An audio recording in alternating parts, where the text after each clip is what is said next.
Now joined by one of the GeneralSports.com athletes of the week, it's Grace Mitchener of the volleyball team. Grace, a 2-1 week last week for your squad, but you matched a career high with 22 kills against Bridgewater on Wednesday. Let's talk about that match first. Take us through the match against Bridgewater going to 4 sets on Wednesday. Yes, that was a super competitive match.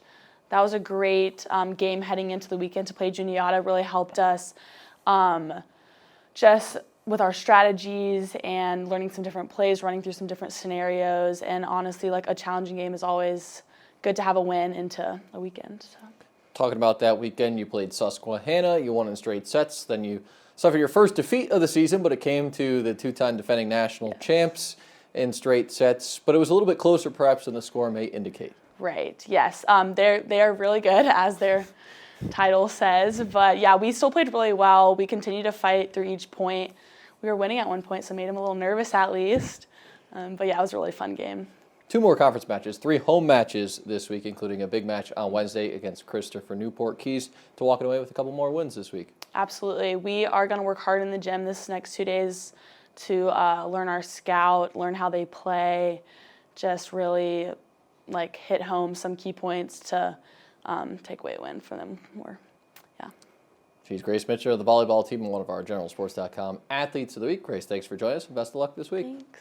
Now joined by one of the GeneralSports.com athletes of the week, it's Jacob Romero of the football team. Jacob, career high in rushing yards, also 3 rushing touchdowns and a 28-26 win over Hampden-Sydney on Saturday. How were you able to run so effectively on Saturday? Yeah, so great week of practice, of course. Last interview was just about us as a team, as an offense, getting everything down. Shout out to the O-line. Without them, they made it really easy. I barely got hit, probably best I've ever felt after a game. Also shout out to receivers. I don't think they get enough credit. They play in a tough offense and don't get the ball a lot. So, see Bland, Ian, Dryden, all of them, working hard, blocking for me. So it was really, really them. So, yeah.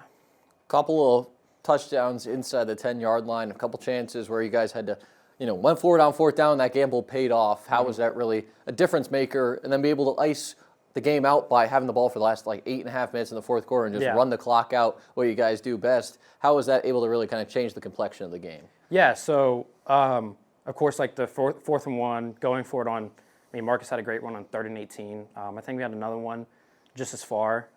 Those conversions really hurt a team and their confidence. You get those long runs and they kind of shut down a little bit. So, with that in mind, we were able to do that. And they kind of shut down in front of us. And, of course, I think we had 2 9-minute drives, and then our second drive was 20 plays, something crazy. That's hard, so yeah. And this week you got Guilford on the schedule, trying to get to 3-0 to start conference play. How do you walk away with a win on Saturday? Yeah, like I said, every answer is the same. Worry about us. Practice, we got to practice the same. Record might not show it for them, but this is an ODAC team, it's ODAC conference play. We got to treat them like everybody else. So just worrying about ourselves during the week, balling out all 3 phases, and come out with a dub. So, yeah. He's Jacob Romero of the football team, one of our GeneralSports.com athletes of the week. Jacob, thanks for joining us, and best of luck this week. Thank you.